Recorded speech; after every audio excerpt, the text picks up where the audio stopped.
Good morning, everyone. Oh, wait, they didn't turn on my microphone. You guys can hear me, right? Wait, they got a microphone. Wait. Anyway, they'll come and hook it up later. I'll probably lose my voice at this one. Anyway, my name's Peter Savio. I'm Hawaii's largest affordable housing developer, 250 pounds. They're all lighter than me. I actually have done more affordable units than any other affordable developer. On Oahu, I'm pretty well known for what I do. And basically, I'm a local boy, born Hilo, raised on Oahu, St. Louis High School, and University of Hawaii. Spent my whole life in Hawaii, bought my first property when I was 15 years old with money I saved up from my newspaper route and my odd jobs. I have always understood real estate. I have always understood the potential real estate has in creating value. I also believe and can prove through what I've done, everyone in Hawaii can afford to buy a house.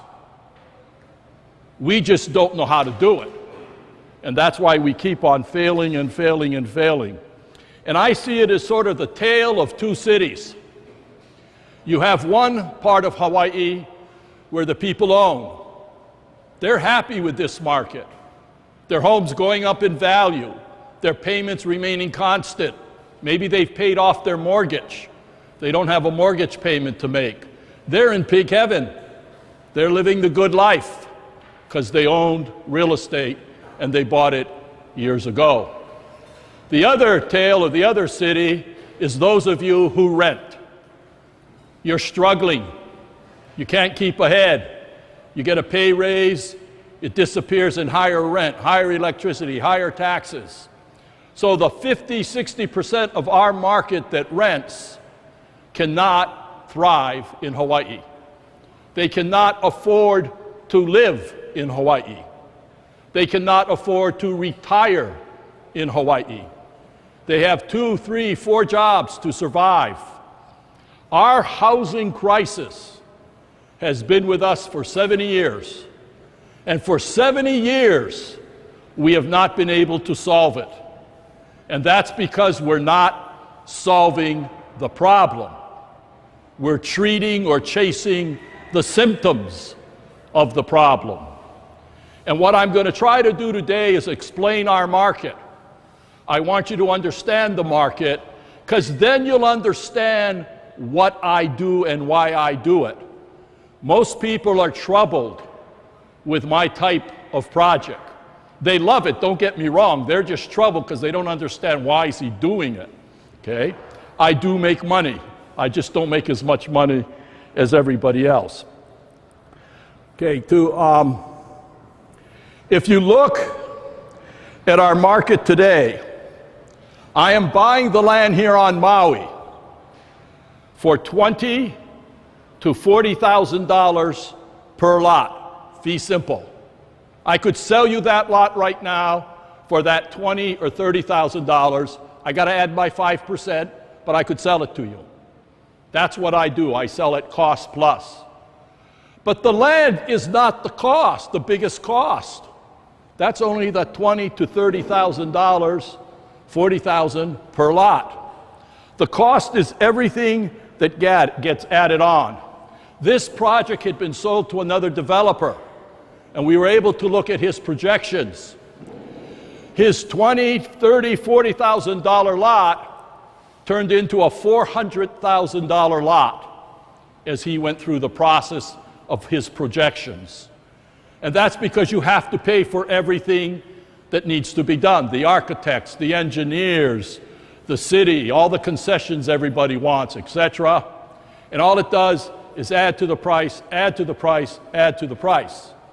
I think on this project, the county wanted $10 million in concessions for off-site improvements. All it does, add to the price. The delays add to the price. My goal is to take that $400,000 number and drop it down to $150,000 or $200,000. So I can sell the lots to you for that price. That is my mission. I'm very passionate about my mission. I have done 5,000 or 6,000 units on Oahu. I have given away $300 to $400 million in profit to my buyers in the form of price reductions. This year, I am on an absolute mission to get as many projects lined up as possible. I have already done 3 or 4 on Oahu, where this year alone I'm going to give away another $200 million in profit to buyers in the form of price reductions. Okay? So if I have a property that is worth $500,000, but it costs me $150,000, I sell it for $150,000. I don't care what it's worth. I sell it for what we can afford to pay. My goal is to get local people who live here and work here into ownership. I don't give a damn about the mainland buyer. I don't want them. They're not for my project. My project are about residents, people who live here. I will do this project. And I don't want you guys to feel sorry for me because I figured it out last night because somebody asked how much money would I make if I sold the lot at $200,000. And I thought, oh wow, I'm making too much money, it's embarrassing. I make $5 million profit if I sell the lots at $200,000 at 5%. Most developers make 10, 15, 20%, right? Now my 5%, just so you understand, usually when I get at the end of the project, it's not there because it's also my contingency. If I have cost overrun, it comes out of profit. It doesn't get added to price. If I burn through my profit, well, then I got to add it to price. But it keeps me honest. It makes me work hard to make sure it all works out. On my projects, my goal is not to make a profit. My goal is to break even. Okay, it's to break even. Now, as we go through this process, we're going to have challenges from people in the community who don't want the project, who want the project. We're going to have people in the government that understand and don't understand. We're going to have all kinds of confusion.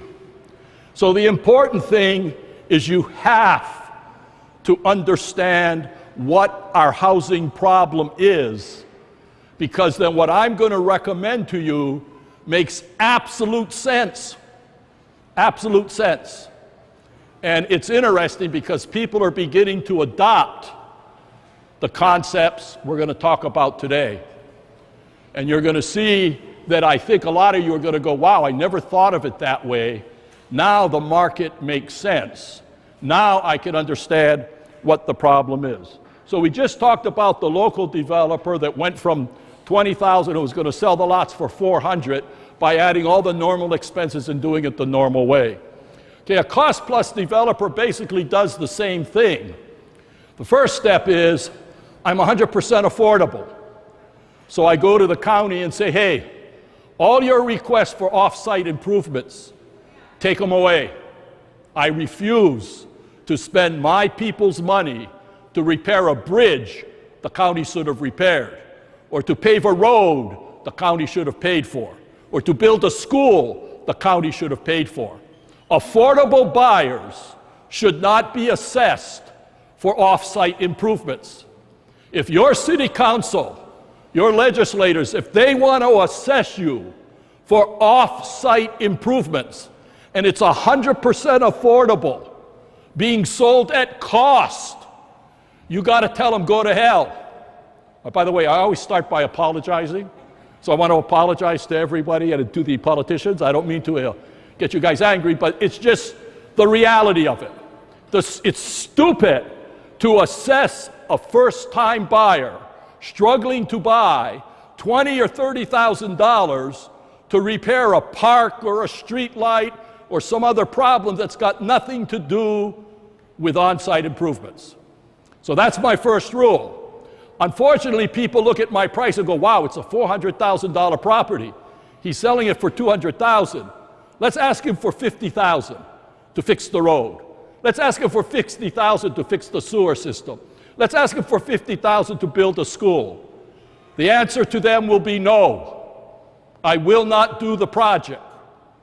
I do not believe that my affordable buyers should have to pay a higher price because the county is trying to pass off their expenses to the buyers. If I'm building $1 million houses, take the 50,000, take the 100,000, no problem.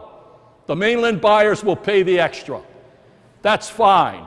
But when it's 100% affordable, don't mess with that. So right off the bat, we've probably knocked $10,000, $20,000 off your price. The other step is we look at the property and say, well, do you guys need sidewalks and gutters? Are you willing to take a country type look and we can knock another $50,000, $60,000 off the price? Do you need to have electricity from Maui Electric? Are you willing to go off-grid, photovoltaic? We can spend thousands of dollars to build power lines so you have the privilege of paying hundreds of dollars a month in electricity, or we can reduce the price by the cost of the power lines, give you photovoltaic, and you pay no electricity. So those are the kinds of things we have to look at. Those are the types of things we're going to get the cost for, and we'll come back and discuss with you. And you, as our buyers, or if we get down to our pool of buyers, they will help to make the decisions. Every decision I make is about reducing price. Everything I do is about reducing price. Every concession I get from the county reduces price. For a normal developer, if the county gives you more density, he makes more money. If they give us more density, I can reduce the price $75,000, $100,000 a house. Makes a big difference, okay? So again, when I'm asking for these concessions, when I'm talking to the city, when we're at public hearings, I'm just a short, fat, howly developer from Oahu. They're not going to listen to me. But if you guys come out and say, hey, this guy kind of makes sense. He's going to sell it at this price. We can afford to buy. Don't take away our chance to buy. I'm doing one other smaller project in Kihei, and I was shocked when we went to public hearing. As a rule, I do not tell my people to come out because I assume they're going to say, well, he's selling below everybody else. It's affordable. Our people can do it. Let's do it. And we had all kinds of people opposing the project. And not for valid reasons. Just opposing it because they don't want it in their backyard. Luckily, 3 or 4 people were listening on the Zoom conference, and I just saw the project falling away. And then one girl called up, and she said, hey, I know the land you guys talking about. My father used to live on it. It don't flood. Who's ever telling you it's flooding is lying. Never flood in 40 years. Right? Because that's what they were saying. Somebody else called in after that, so we had 2 people call in, save the project. Okay? But a few weeks later, I heard another project down the street got killed even after it got its zoning, with the same kind of arguments. Traffic is bad. You guys know why traffic is bad, right? When COVID was here and the tourists weren't around, what was traffic like? Shouldn't have been that. Well, I take it back. You guys had tourists flying in. Oahu, we had no tourists. It was like the 1960s. Beaches were empty. Hiking trails were empty. Traffic was gone. Oh, it was pig heaven. Everyone on Oahu now realizes how many cars the tourists put on the road. Okay, the traffic is not affordable buyers. The traffic is the tourist industry. If you're going to tax someone or you want to solve your traffic problem, don't go after affordable buyers. Go after the tourist. Go after the hotel industry. Go after the Hertzes and all the rental car companies. They're the ones who are putting the cars on the road that create the traffic. So now let's see, I got the hotels mad at me, the Hertz mad at me. I'm doing pretty good, and I've only started. Okay, so you understand the cost plus developer and the kind of things we do. One of the things I look at doing too, and it confuses people, I like to put a condominium over the subdivision. Now don't panic because people don't understand condo. Condo does not mean apartment building. Condo does not mean townhouse. Condominium is actually a form of ownership. It's a form of ownership. The reason for putting it over a condominium, or putting a condominium over a subdivision, is all of a sudden our roads are private. We don't have to meet county standards. We can cut off millions of dollars in cost on our roadways and everything else, our sidewalks, our gutters, etc. Okay? It solves a lot of the cost issues. Okay? But it also means if we own the road, we got to maintain the road. So you have a maintenance fee every month, $40, $50 to maintain the road. And at some point in the future, maybe we go to the city and say, hey, we've paid for our houses, our subdivision's 25 years old, we want to put in a county road. We want you to hit us with a special assessment district, and we're going to put it in. Now realize at that point you paid off your house, your income has gone up, you can afford to pay for the road. If you try to pay for the road up front, instead of a $200,000 lot, maybe you got a $275,000 lot. The question is, can we afford a $275,000 lot? Some people can, but I'd rather do the subdivision to go as low as possible. On my projects, I have gone as low as 20% of median income. Most developers go at 80%, 100%. They say affordable housing is 140% of median income. How many of you affordable buyers could buy a $700,000 or $800,000 house? That answers my question. When we say affordable in this state, it has no relationship to what we can afford. It has a relationship to the open markets at 103 or 102, so $750 sounds affordable. But we can't buy for $750. And that's the problem. Our problem in Hawaii is not that we can't build affordable housing. It's easy to build affordable housing. Our problem is we have no mechanism to keep it affordable. That's the problem. Now I want you to imagine 1960. Of course, most of you weren't born then, so it doesn't work. Gives away my age. But in 1960, we almost solved our housing crisis. Housing was not cheap. It was still expensive. We had people buying, struggling to buy, but they could afford to buy. We built thousands and thousands of homes, 10,000 units under construction in 1 year, etc. It was kind of a glory day for Hawaii housing. A house cost $25,000 brand new. How many of you would buy a house for $25,000? Probably a dozen, 3, 4, 5, right? It's affordable. Back then it wasn't. The payment was $250 a month. How many of you would like to pay $250 a month? All of us, right? The income back then, husband and wife both working, $800. $800, $900. That was the income. So I want you to see what happens over time. Because real estate is not about get rich quick. Real estate is not about buy and flip. Real estate is about laying a foundation to create wealth over your lifetime. If you follow what I say, anyone who buys a house, well, I think it depends on your age because it's older people who do, but if you're younger and you buy a house, I will guarantee you will be a multimillionaire when you hit my age. Absolutely guaranteed. Almost impossible not to happen. So let's go back to 1960. House is $25,000. Payment $250. To buy that house over 60 years for the interest costs $29,000. So to own that house costs $29,000. After you paid off that house, you had no mortgage payment. What happened to your income? Went up. You were a happy camper. That's the happy people in Hawaii. They bought a house, they paid it off, incomes went up, they're earning $4,000 or $5,000 a month now, no mortgage payment. They're in peak heaven. They're living the good life. Let's go to the person who rented. He rented, continued to rent until today. He has paid $1 million in rent. $1 million. Whereas the home buyer only paid $29,000.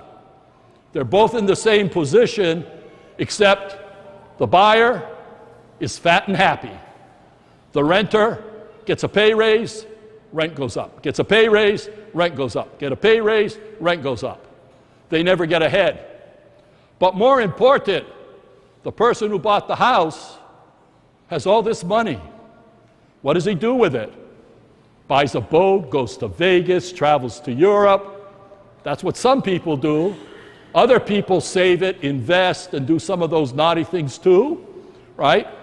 The reality is the guy who bought the house should have $3 or $4 million in assets at this point in their life. The guy who rented, nothing, struggling to survive, struggling. Now, if you live at home for free, you're probably doing okay. But if you're actually paying rent, you're not getting ahead. So the problem in our market is you need to lock in to ownership. How many of you think you buy house for appreciation? How many of you? Come on now, you all think you buy for appreciation, right? House goes up, flip it, buy another one. Appreciation is not why you buy a house. Appreciation is not the greatest creator of wealth. The greatest creator of wealth in real estate is the constant monthly payment. That's the reason you buy real estate, to lock in a cost of living housing for 30 years. And at the end of 30 years, you've paid off your loan, so you actually locked that cost of living out for the rest of your life, right? So the reason you buy real estate is to lock in a monthly payment. It's interesting because if you think that way, as you get pay raises, you take that extra money and you pay it on your loan. Most of my buyers, when I was selling real estate, and I only sold basically affordable type buyers, paid off their loans in 10 to 12 years. I want you to think about that. Struggling to buy a house. I mean struggling. Taking on an extra job so you can afford the payment. First year you suffer. Second year gets a little easier. Third year gets easier because your pay's going up but your cost of housing stays constant. But then you start to get more pay raises over time and you start putting that on your mortgage and all of a sudden you're paying your loan off very quickly. That's how wealth is created in real estate. Now the problem in Hawaii, we do not have a local real estate market. Most communities have local real estate markets. You price a house based on the income in the community, right? Because you're going to sell it to people in the community. In Hawaii, that's not the case. We price our homes based on what outside buyers will pay. We have become the dreaded international market. Our market has nothing to do with local wages, has nothing to do with local. It's all driven by outside. I want to go back to 1960. Who owned all of our hotels? Mostly local. Who owned our shopping centers? Mostly local. Who owned our office buildings? Mostly local. Who owned all our land? Mostly local. Who owned our apartment buildings? Mostly local. Fast forward to today. Who owns all our hotels? Almost all off-island. Office buildings off-island. Industrial parks owned off-island. Shopping centers owned off-island. Almost all of them owned by real estate investment trust, REITs. Do you realize those son of a bitches, excuse my language, pay no taxes in Hawaii? Our tax code says, hey guys, come buy Ala Moana Shopping Center, make $400 million and no pay taxes. We'll let the local people pay more taxes. That's why our taxes are so high. All these mainland companies pay no taxes. That's because our tax code has one sentence that says REITs will be tax-free. We adopted the federal code. The federal government loves REITs being tax-free because they get to tax the money when the person receives it personally, so they get a higher tax rate. So for the federal government, REITs are a wonderful thing. For the state governments, REITs are evil because they steal our tax revenue. And of course, the REITs tell you, but it's not that much. It's only $5–10 million. I don't believe it, but I don't care. If it's 10 million, I want it. Nobody should be paying no taxes if I have to pay taxes. The trouble with the REITs, too, is because they don't pay taxes, they can pay a higher price to buy. So they can bid 10–20% higher. If they bid 10–20% higher, they raise the rent to the local merchant. Then the local merchant turns around and raises the price of every good you buy. And we get nothing. Nothing. All that tax money floats through our economy. Our economy is hollowing out. The only market we still control is residential. But we're only going to control it for the next 5 or 10 years.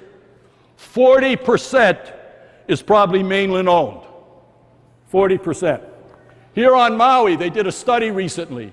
70% of the units sold last year, the people have no intention to occupy. They'll keep them vacant. 20% of your units are vacant. Units we could be renting. Units that could help put downward pressure on our market. Vacant. They did a study. The study said local guys can pay $400,000. Mainland guys pay $1.1 million. Asian buyers pay $1.2 million. There is your proof that the outside buyer has driven our market up $700,000 to $800,000. If we took all of this foreign influence out, if we threw all the mainland buyers out, if we had no Asian buyers, if we went back to 1960, where it was all predominantly local market, our real estate values would collapse and houses would be selling for $250,000, $350,000, $400,000. They would be affordable. Rents would go down because it would be tied to the incomes our people earned. The problem in Hawaii is not the building of the house. We can't control the cost of building. Seriously, lumber is what lumber is. Buying appliances, whatever it is, it is. Buying the pipes, that's what it is. Paying the shipping, that's the reality we have to pay. But we've allowed the market to run away from us. And so we're all suffering. That's why when you go in for affordable housing, you have to have a passion to get it through. Because there's a lot of people who are not happy with what I do. Because I'm challenging other developers who say $750 is affordable. And I say, no, it isn't. We got to come up with a way we can make our housing affordable for our people. If we cannot succeed, we will lose 60% of our population in the next 5 years. They're leaving. You saw the last census.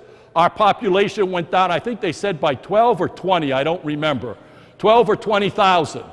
And everybody went, oh, wow. Well, it was a lie.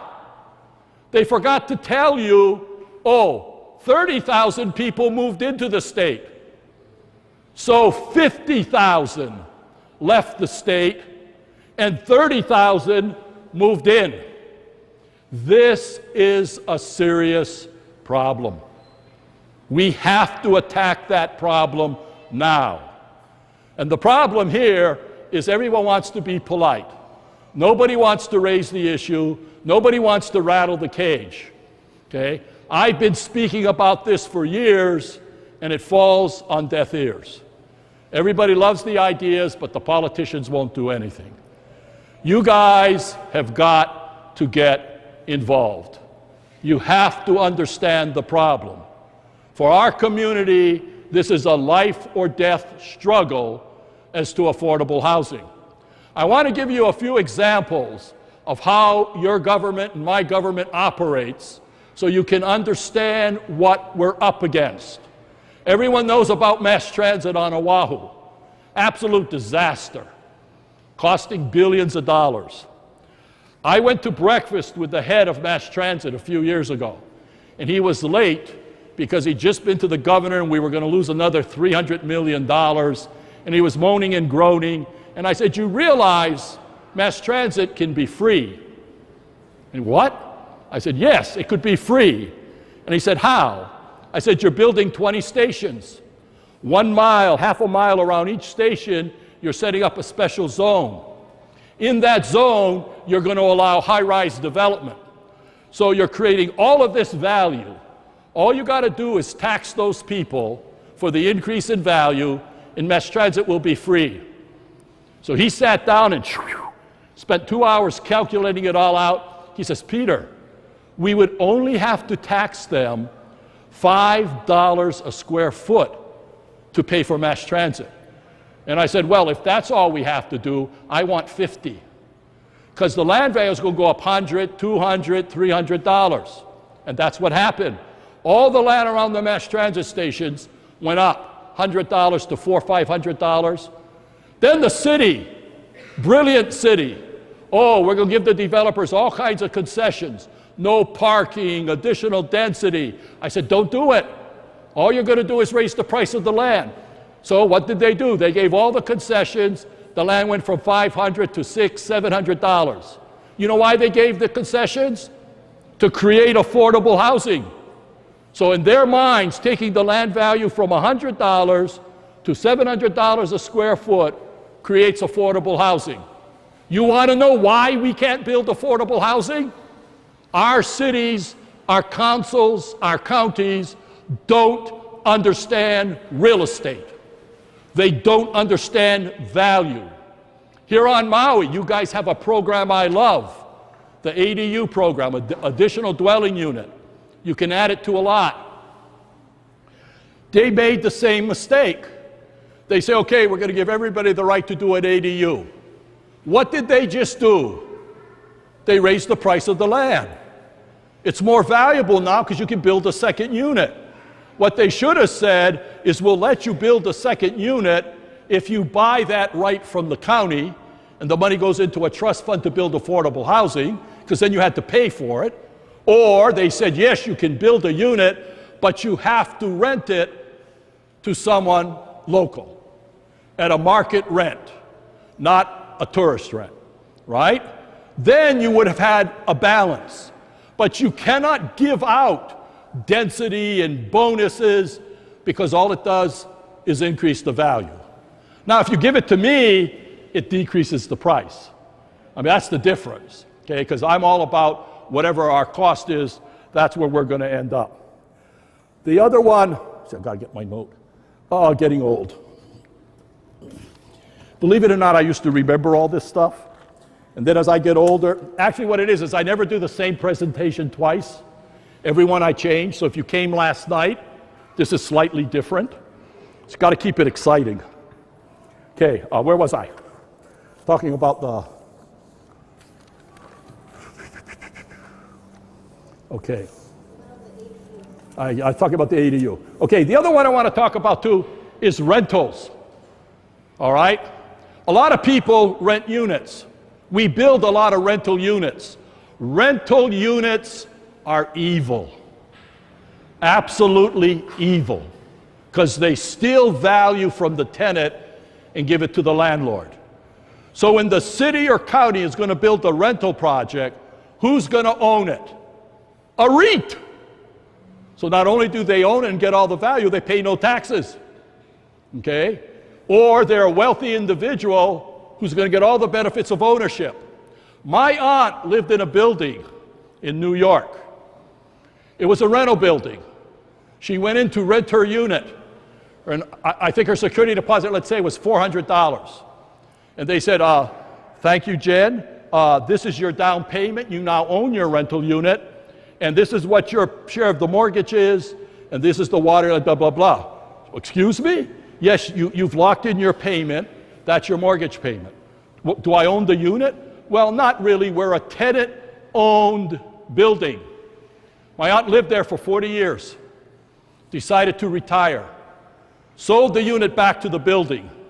She got $4,000 for a 2-bedroom unit off of Wall Street that could have gone for millions. But because she was the tenant, not the owner. The $4,000 was her security deposit plus 5% interest compounded.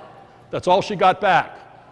The interesting thing is she had $2-3 million in her savings account, because all those pay raises she was able to keep.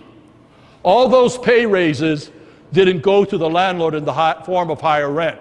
If we are going to build rental buildings, they should be tenant-owned.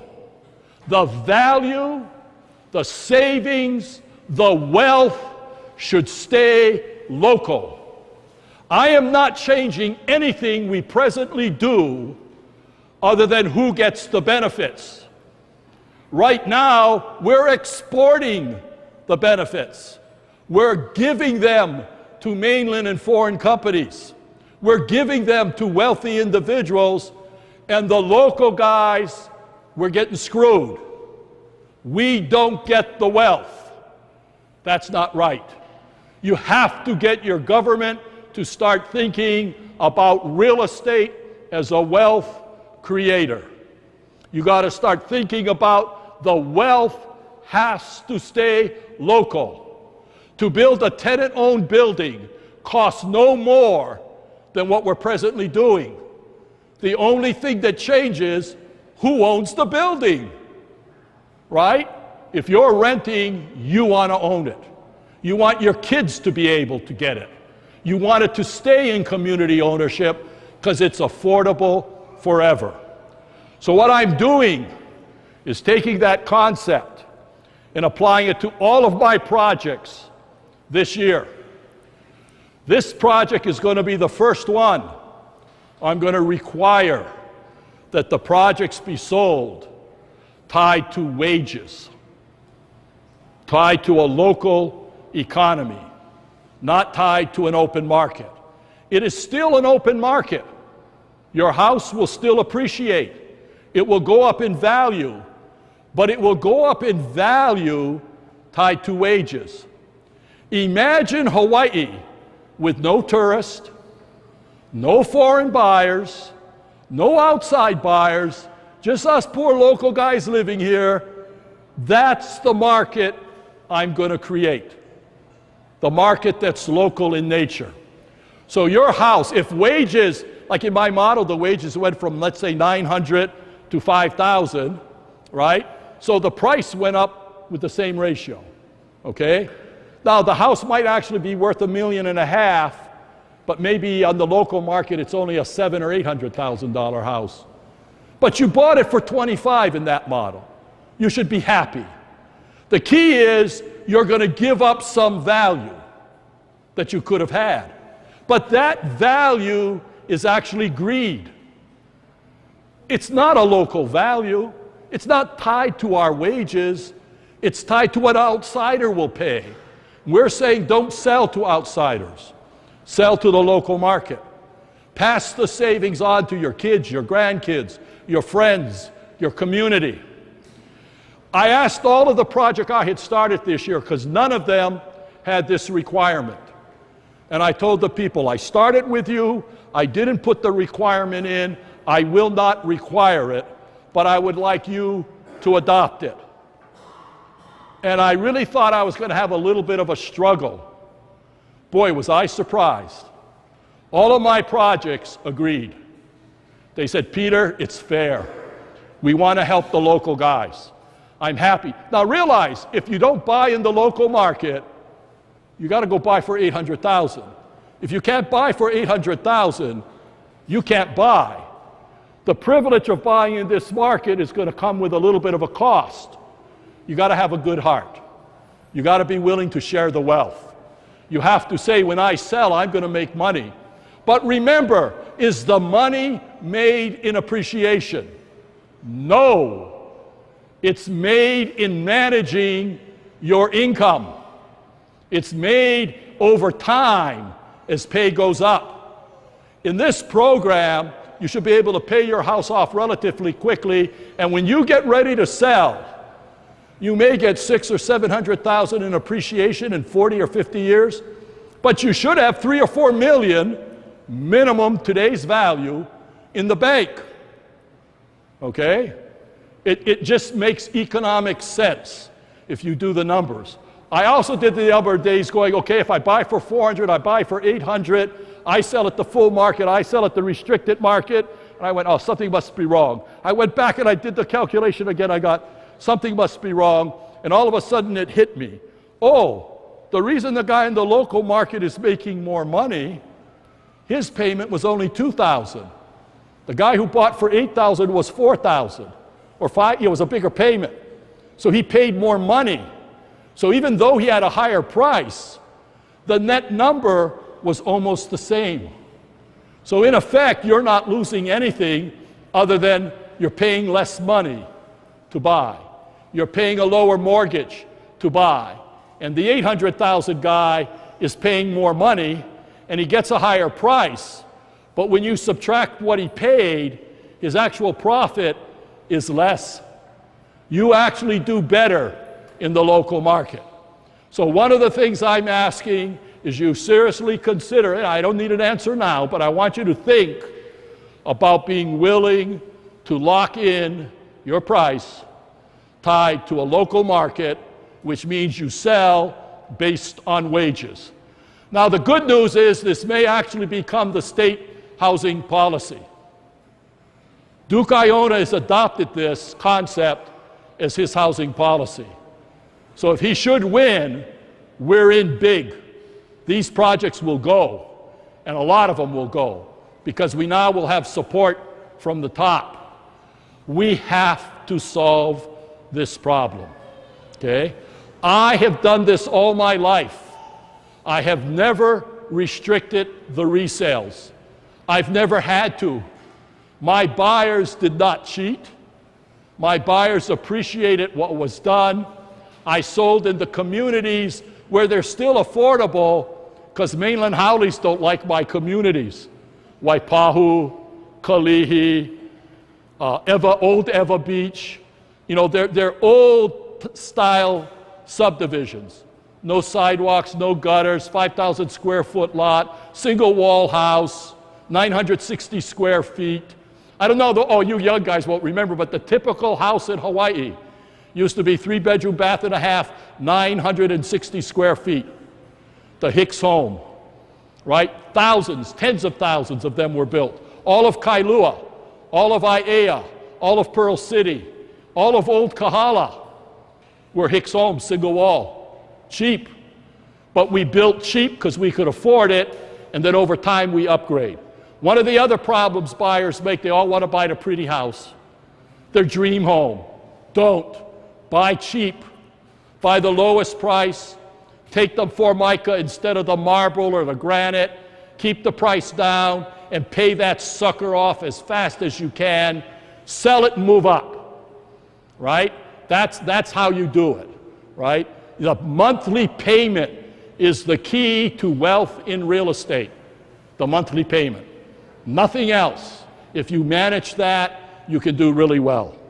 And I went off topic. I don't know where I ended up. I don't know what I forgot, so I'll end for questions and answers. So we have questions. Gentleman in the back.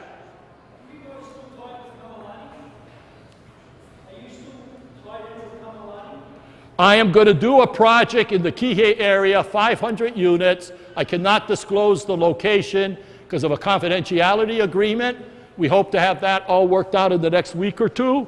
I also have a project in Waihee we're looking at, 500-600 units. I have another project in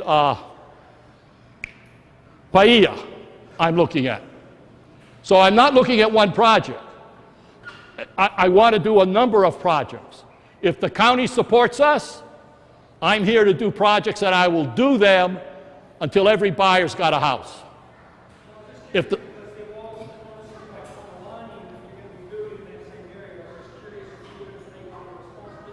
okay, I had trouble hearing what you said.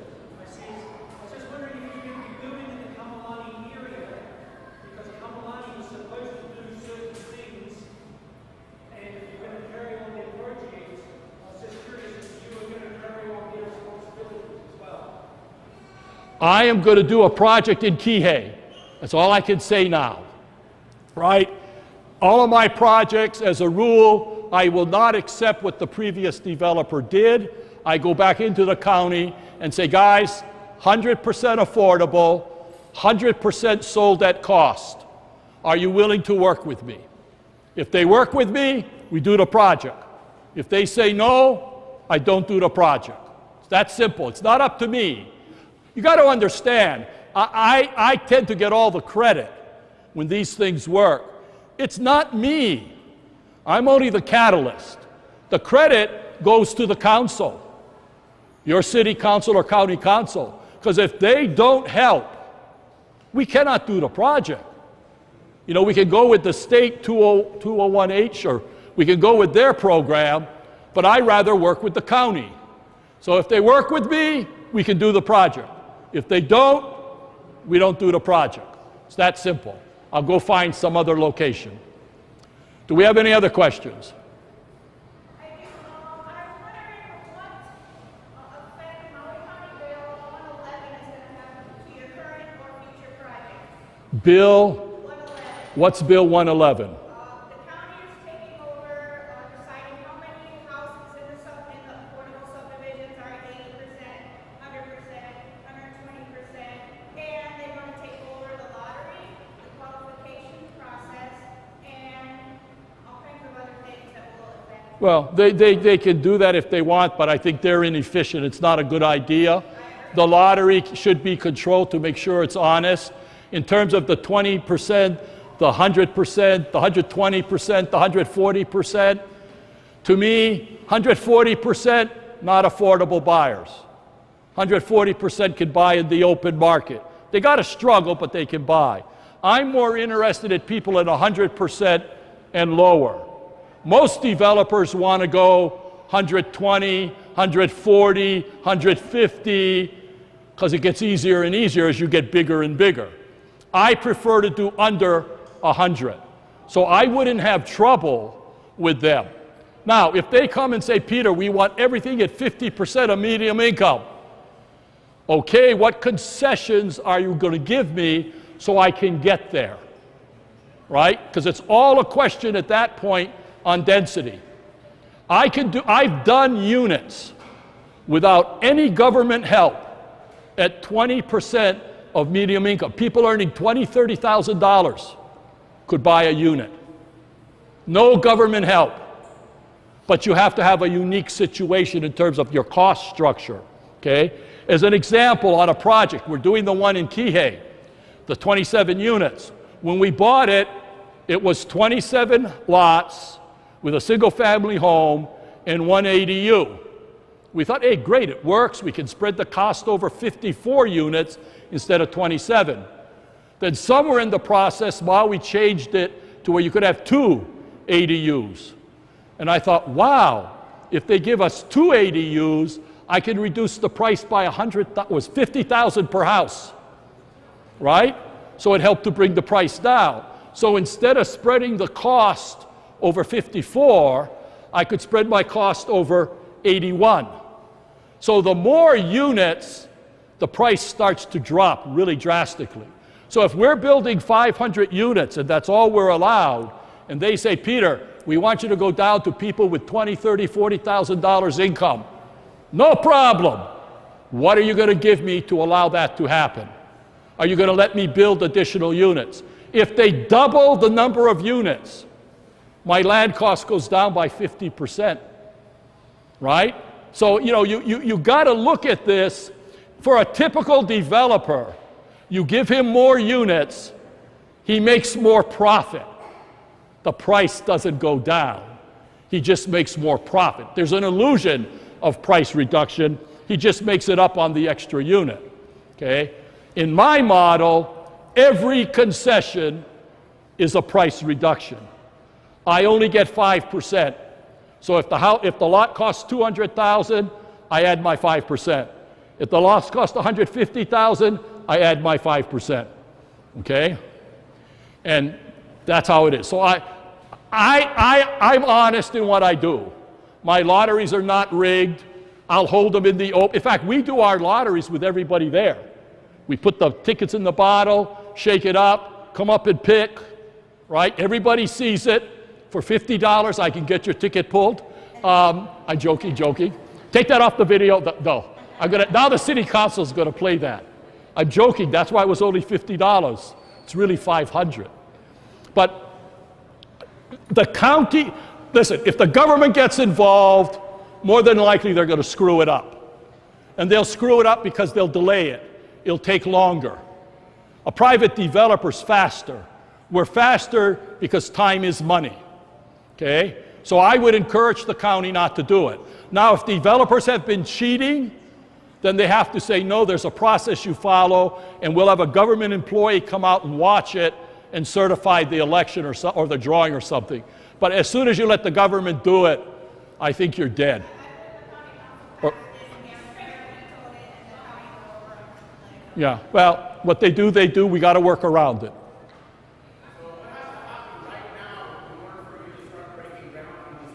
Oh. Okay, let me explain what I do. Most developers start off by going to talk to the planning department and the city and the county. And the county tells you what they want. And that's sort of what I did when I started in Honolulu. And I walked out of the meeting thinking, they don't get it. They want me to pay park fees. They want me to pay all these fees. They're adding to the price. So what I do now is I go to the public first.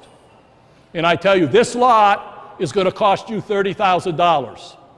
Every penny that got a price increase, I'll explain where it came from.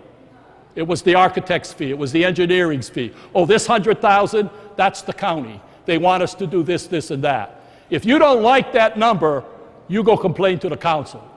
I need your support to keep the county honest.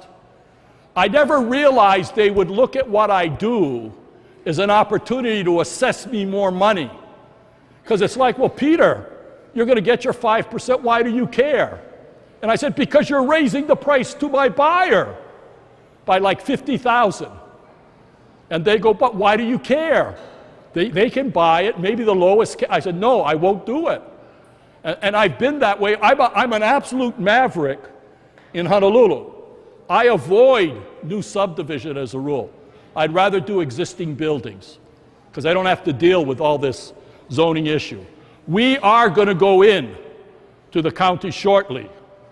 Once we finish this disclosure agreement and they authorize us to disclose the project, the location, okay, we will go into the county. We will start the negotiations to redo everything. You know, I want to get it all done in 3-4 months. You know, in 2 years from now, I'll probably still be talking to the county. Okay? That's where we need your guys' help, because every day interest will be paid. Every day the price is going up. Every day taxes are being paid. Every day insurance is being paid. The inefficiency of government drives up price. But I am one of those guys that feels that inefficiency has a benefit in that it slows everything down a little. And it gives everybody a chance to say, do we really want this project? Do we really want it in this location? Do we really want to have so many more units? Did we think about the environmental issue? I'm a very different developer because I appreciate the criticism and the challenge. What I don't appreciate is delays. If you get the complaints, we come up discussion, everyone's comfortable with the solution, we should be able to march forward. We shouldn't be working 1 or 2 years later still trying to get permits, right?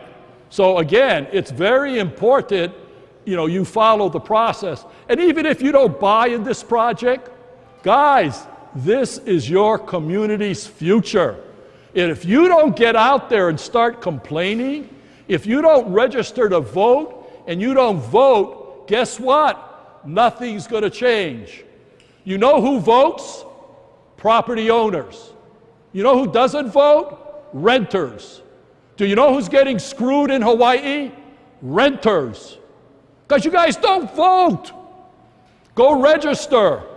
Vote. Put the fear of your power in our government and you will win. Oh God, I sound like a politician.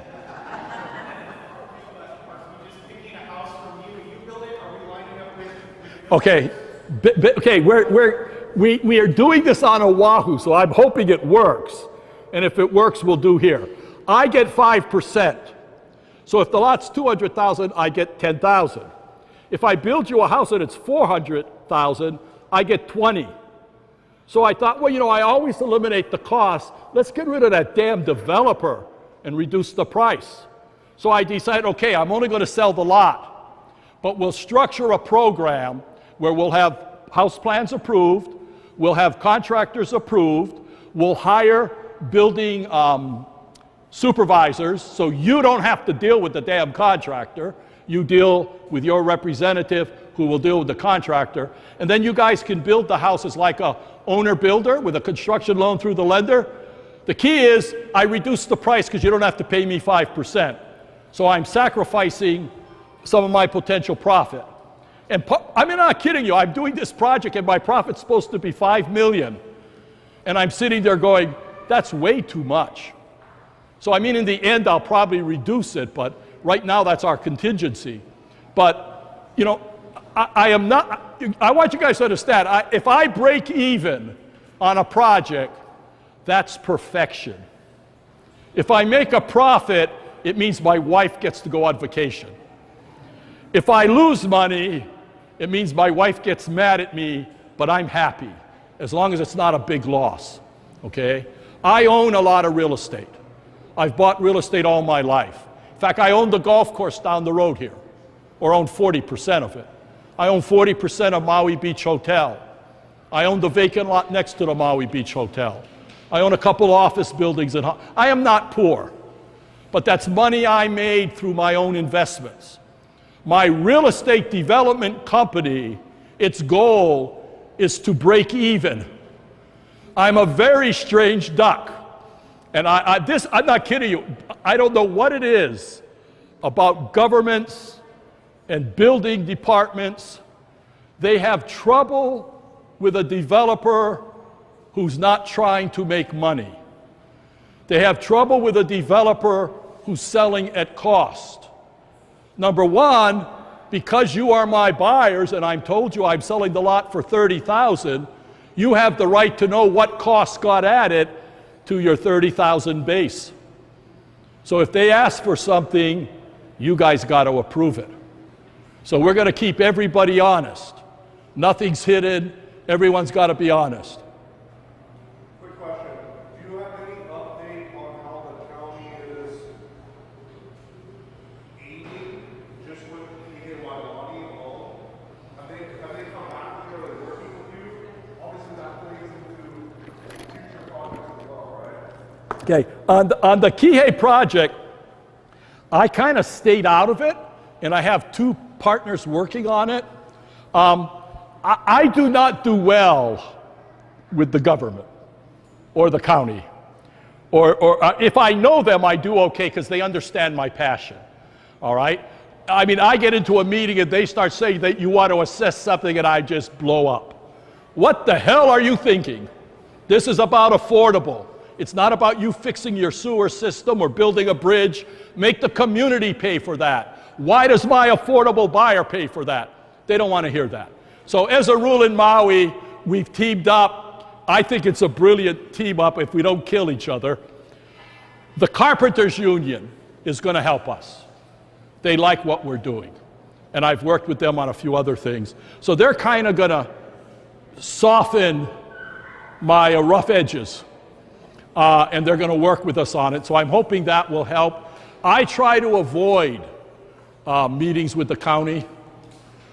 You guys have noticed, I mean, I get a little passionate about it, and I do get carried away, and I understand that. I'm actually a very calm sort of guy, except when it comes to affordable housing. I mean, it just drives me nuts to see what our people are suffering. You know, we talk about suicides, drug addiction, spouse abuse, divorces, all of those things, almost all are tied to housing. The pressure we put on our people to live and survive. And we're all to blame. All of you are to blame, I'm to blame. I remained quiet for too long. I should have been yelling and screaming years ago. This year, I got excited because the Republican Party adopted almost all of my ideas for housing. They got it. They said, my God, Peter, this is the solution. Why haven't we done it?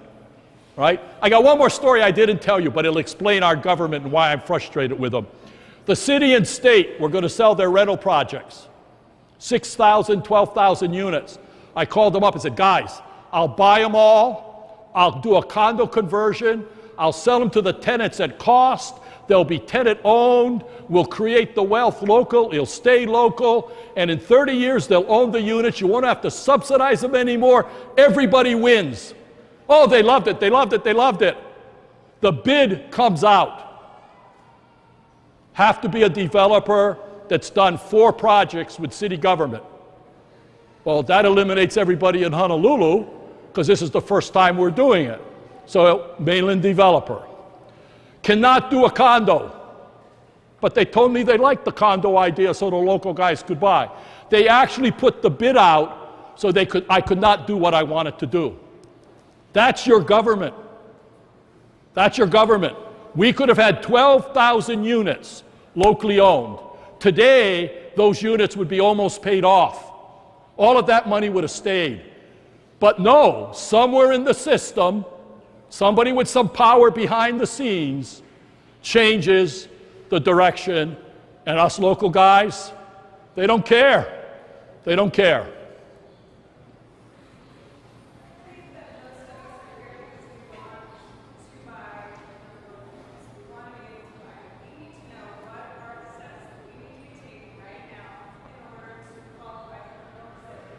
Okay. Okay, what do you have to do? One, now you should be we know it's coming. You should be working on cleaning up your credit. You should be paying off bills. You should try to save money for a down payment or closing cost.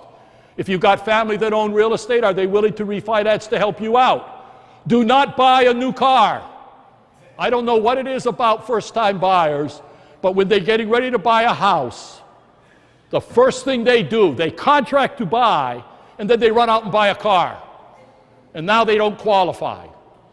Buy the car after you own the house. Okay? It's all about cleaning up your credit and getting ready.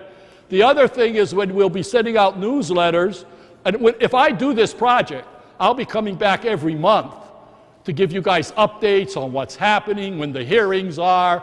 You know, you need to show up and testify. If you see things in the newspaper putting restrictions on housing or affordable housing, you need to speak up. We need to speak up. Us local guys got to be a little more mainland howly when it comes to speaking up. We're way too polite. We kind of hold it in. We got to write, we got to go to public hearings, you got to call up your city council and say, look if it's affordable housing, you guys better support it, right? You need to vote. You need to register to vote. That scares the hell out of them. If a whole bunch of renters register to vote, they're going to realize, uh-oh, the natives are getting angry.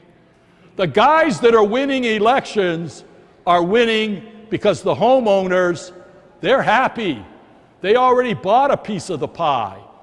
Us guys that didn't buy, or you guys that didn't buy, you're left out. You need to get active, okay? We will be coming back. We will be asking for your help. That was my first mistake on the Kihei project. I've never had to organize my buyers to get support for a project. On Oahu, maybe my first 2 or 3 back in 1980, people just looked at me like I was crazy, but they didn't oppose it. And of course, I was doing projects when interest rates were 12, 13%. And it sounds like that's a horrible market, but you know, that's the best time to buy, because as interest rates go up, prices go down. So that's what we did. I was able to sell really cheap to offset the increase in interest rates. Okay, but anyway, that's the reason for these meetings, to let you know it's coming. It's going to be affordable. Our base is $30,000. You can buy that lot right now for $30,000 if you want it. The guy in back. Quick question. So $30,000. What's the down payment for the individual to give to the developer to review, and who is your bank lenders? Okay, first of all, the $30,000 lot you can't buy because doesn't exist per se. That's the cost. We're going to build it up.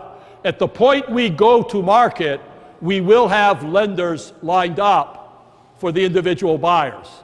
My lender will be one of the major banks here, or it will be a union lender, Washington Capital or Columbia Pacific, which are developer type lenders. Okay? So we have to borrow the money to do the project, right? We will have local lenders when we do the project lined up. They have to understand what we're doing. Now realize my idea is I won't build the house. We're going to let you guys kind of build it with the contractor, and that way everybody kind of scores, right? If the lender says no, they can't do it, then I have to change that model. But we're going to try. We're going to try. Any questions on this side? Most of us are middle class, right? But our income is like, most of it, our rental is like half of what we're paying. You're lucky, only half. Well, no, more than half. But with all these affordable housings, they say your income could be only this, but then we're like $500 over. Yeah. So we have Okay. Yeah. Yes and no. Okay, I'm 100% affordable. I'm going to try to do it where we have houses at 40%, 50%, 60%, 80%, 100%. Usually when I go to market on my projects, I'm very unusual in the sense I start, anyone who's 20% or less who wants to buy, you come first. Because nobody does 20% or less, okay? Then you say, okay, anyone who's 40% or less, come forward. Anyone who's 80% or less. And we march through from the bottom, working our way up, okay? You got to understand the difference between 20% and 100% could be hundreds of thousands of dollars in price. So to get to the lower side, I need unusual situation or circumstances. This project has that potential if they'll give us the right to do additional units. Because all the additional units, I would try to put at the 20%, 30%, 40%, and then all the other people would be in that other range. In my mind, if you come in and you're a little bit over the limit, I'd sell you the unit. But the government, if they put these restrictions on me, I'm stuck with their schedule. But if you don't qualify, let's say at 90, then you'll qualify at the 100. If you don't qualify at the 100, you'll qualify at the 120 or 110. I usually don't go above 100. On Maui, I might. I'm not kidding you. I was shocked at how much of your market you've lost control of. We need to get it back. We need to get it back. Well, I got to add one more thing too. You know, we're talking about this housing market, right? One way to solve the housing market instantly, and drive prices down for the local guys, and you guys can all help. Support the building of Hawaiian homes.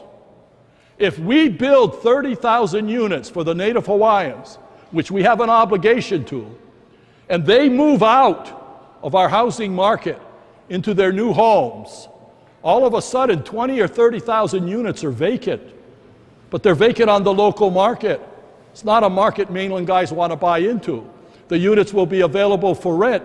Rent should drop, everything should come down, and that will give us a few years to have the developers catch up, the government catch up, whatever's needed, so that the program for everyone else can get structured and put in place. The solutions are there. We need to implement them. Quick question.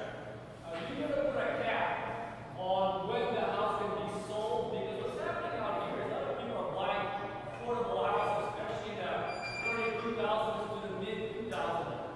And they sell the house for profit, and no one can afford to buy it. Yeah. In our model, we don't have a restriction on resale. The restriction is you have to sell based on the increase in wages. So if you buy the house and the next guy you buy for $400,000, and the next day some broker says, I can get you $1 million. Too bad, because wages didn't go up. You got to sell at the same price. 2 years later, wages went up 10%, your price went up 10%. Wages go up 100%, your price goes up 100%. Wages go up 200%, your price go up 200%. You're tied to wages. If you think about it, that's the definition of a local market. Prices tied to wages in the community. Has nothing to do with outside buyers, nothing to do with outside influence. It's all about wages.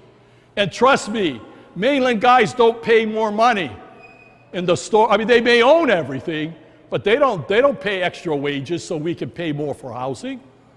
You have a question? Yeah. On the bigger projects, are you giving preference to like civil servants like teachers, firefighters, police officers? Do we have a preference? In your lobby? Right now, we do not. But that's the kind of question when we get ready to talk to the group that's buying. How do they feel? Do they want to do something like that? I have no problem with that. We could set aside 10% of the units for that group. You know, we could set aside 10% of the units for people earning $20,000 or $30,000, and the rest of us fight for the rest. We go hand wrestle for position, right? As long as the government doesn't have, that's why I don't like government involvement, because government's like this. I tend to be more like this. I don't want any restrictions, I don't want any rules. Let me create, and then I'll figure how to squeeze it into the regulation. Right? Question? Is there? You mean like with Habitat for Humanity? Absolutely. Habitat for Humanity, I'm one of the founders of Habitat for Humanity. I want part of our project to be Habitat for Humanity. I'd love all of it to be Habitat for Humanity because it's cheaper to build. I'm building homes in Honolulu with Habitat. An $800,000 house, fee simple, is going to cost $450,000. Right? So it can be done. It can be done. Okay, wait, this guy right here. Signatory contractors, when you mentioned the carpenters union, so to keep the buzzword affordable, is that something that's going to be like self-help, like Ryan Homestead, or are you going through signatory contractors? That's what we're based. If we go with contractors, we're going to approve, 10, 12 contractors. And by the way, I don't want Oahu contractors. I want all Maui contractors. I want the jobs on Maui. I want the wealth created stay on Maui. I want to create the jobs on Maui. Now I realize sometimes you got to bring in the other guy, but let the Maui guy bring in the Oahu guy rather than the reverse. Okay? But I don't want it to be all union. I don't want it to be all non-union. We're going to put everybody in this pot. This is about everyone in Maui working together to make affordable housing. It's our chance. It's a chance for the contractors to say, okay, I can cut my profit because this is for our people. It's a chance for the wood suppliers and stuff to say, hey, Peter, you taking a hit, I cut my profit because I want to help. That's what happened on Oahu. Everybody started to follow my lead. They take a little bit less. You know, they don't require we pay them up front. We can pay them at the end. You know, it saves us $50,000, $60,000 in interest. All kinds of different things. That's what we have to do. What, you had a question? Is there a tax benefit to a contractor cutting their price for the project? A tax benefit? He makes less money, so he pays less tax, but there's no deduction. There's no deduction, right? Okay, you had a question. I see that you're filming it. Can we show that to friends and family? If she watches, she works for a company that's, what is this doing for? So this is going to the news. Oh, okay, they're doing, okay, I'm only selecting a small yeah. piece of it for tonight. Oh, if you want it, if you can give us it so we can put it on my webpage or something. If you go to Savio, see now here you're going to embarrass me. I think it's SavioRealty.com. There's a section that has something videos, where all my videos, you know, me ranting and raving about affordable housing, it's all there, kind of what I talked about today, explaining it slightly differently and stuff. But you can listen if you need to fall asleep at night, put you to bed. Question?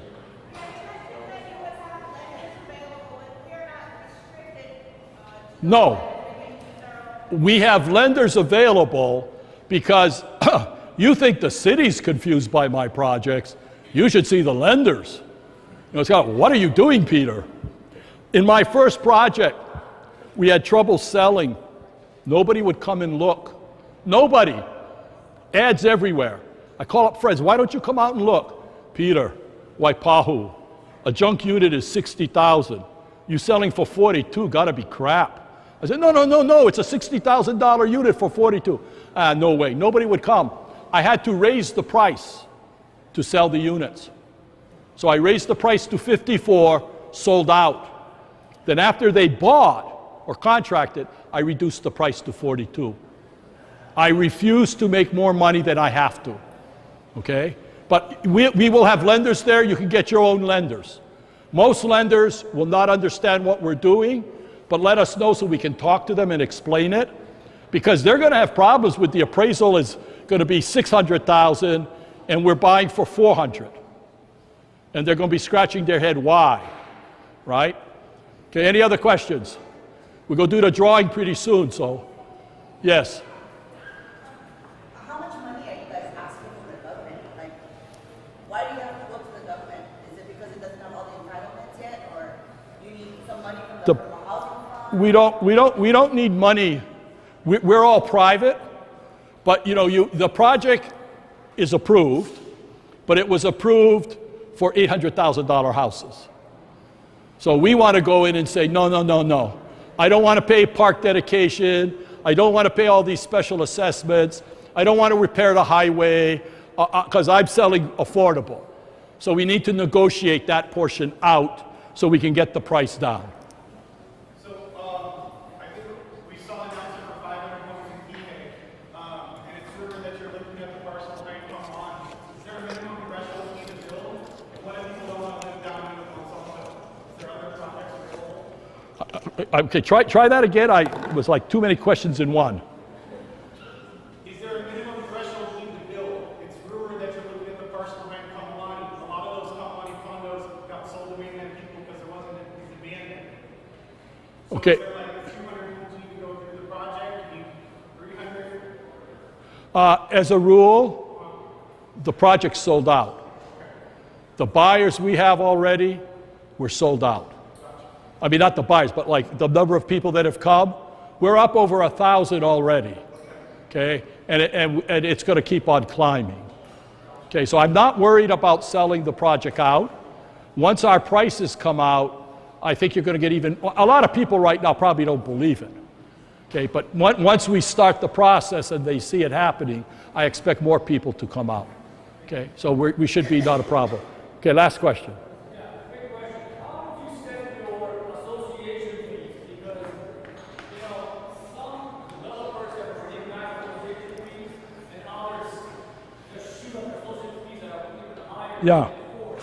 Yeah. Okay. Realize if you're selling an $800,000 house, hard to qualify. So what you do is you cheat on the maintenance fee. You make the maintenance fee low so they qualify. Well, I'm selling a $400,000 house. I'm not that worried about it. I don't need to lie. If I set up a maintenance fee, it's a for real maintenance fee. It's an honest fee. Also in my projects, I usually start the homeowners association with $500,000-$600,000. So when they need to buy the insurance or buy a lawnmower or something, they have the cash. They don't got to go borrow the money. My associations, as a rule, the maintenance fee will stay constant for 2-3 years. Some of my buildings have even reduced their maintenance fee after I turn the building over to them. Okay? My maintenance fee will be a real maintenance fee. And realize your maintenance fee in this project, you don't have a roof, you don't have hallways, you don't have elevators, you don't have a swimming pool, you don't have all of the crap that costs money. You're going to have a road.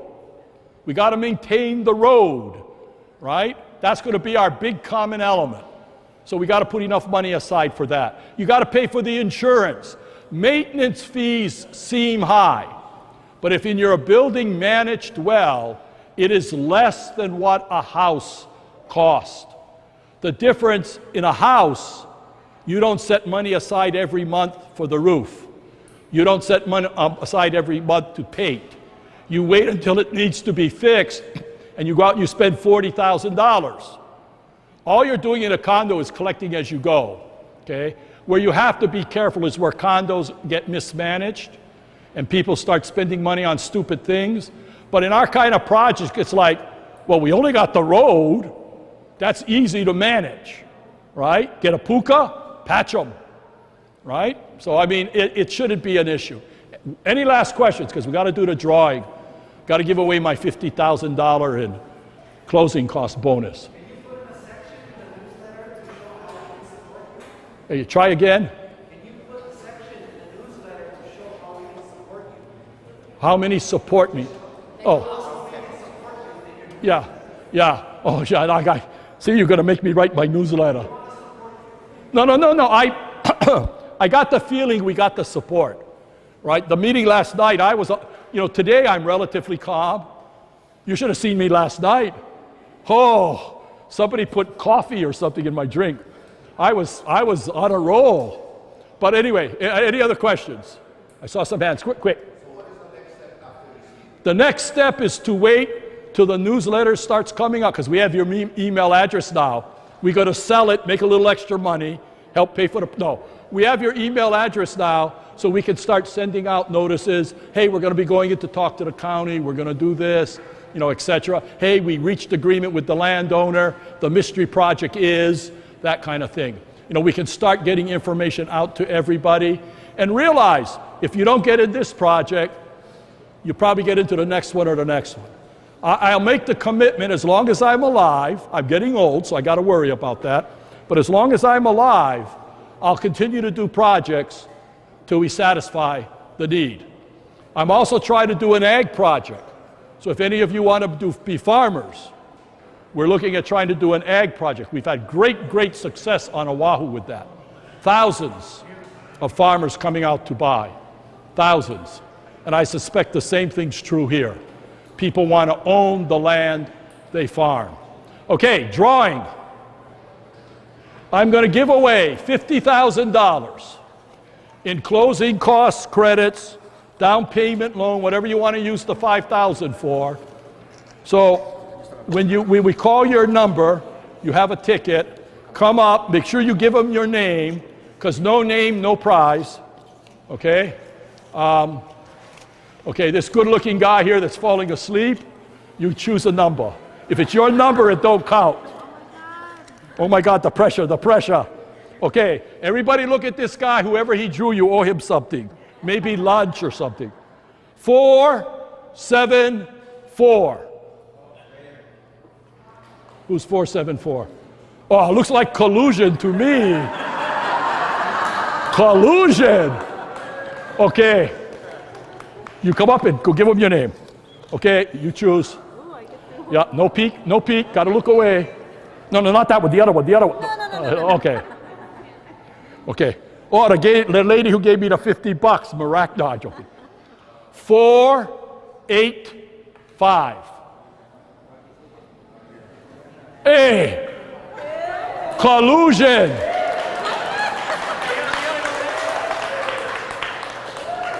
Oh, I don't know. I got to go around this side. That side's cheating. Those guys are cheating somehow. Okay, if it's anyone near you, you're in trouble. Okay, don't look.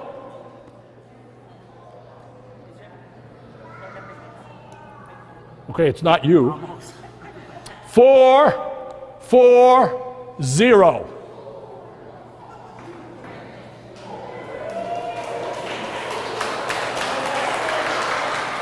Hey, you're supposed to be on this side. You know, we did this a few nights ago, and it was really spooky, because everyone who won was sitting on this side. And I'm sitting there thinking, what average says should spread out, right? Okay, everybody, you look like you're an honest person. Choose but no look. And if they're near you, you're in trouble. Okay, 4, 7, 5. Oh, I think that's the other one. 4, 7, 5. Over there. Oh, okay. Here's the other one. Hey, I think this was, did I give you this one? Is that the guy that just came? Oh, okay, that's the newest one. Okay, how many did I do? 4. 6 more. I'm doing 10. Oh, 10. Oh, 10. That's right. 5 times 10 is 50. Okay, okay. You look so lonely out here, all by yourself. Now, I hope you remember who drew your number so you could take them out to lunch. 4, 9, 7.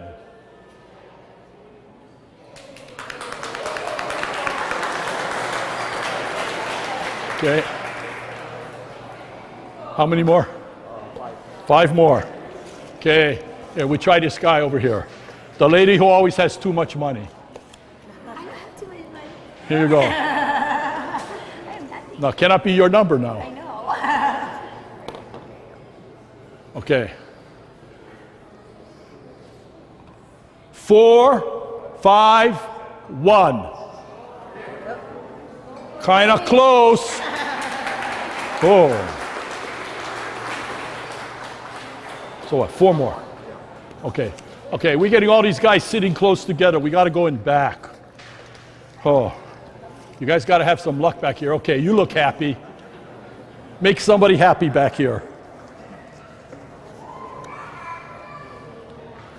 Okay, 4, 6, 0. Oh, close. Close. We go back further. Can only be 1 now. 4, 2, 1. Oh, up front. Hey. Okay. We try you. See if you get somebody in the back. 4, 8, 8. 4, 8, 8. Ooh. 1 more. Okay, 1 more. You look so lonely here all by yourself. Nobody loves you. Oh, 2 tickets. Story of my life. You loser. Okay, 4, 2, 0. 4, 2, 0. Oh, there you go. Here. That's all of them, right? I did 10. Okay. So those who won, you get a $5,000 closing cost credit.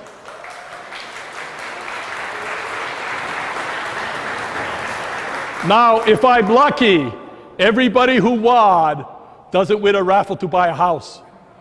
And then we save all that money and we can redo. I'm joking. I want all of you to be able to spend that money on one of our projects, okay? I thank you for coming. Please tell your friends. Please get involved in this election. You don't know how important it is. This is the year.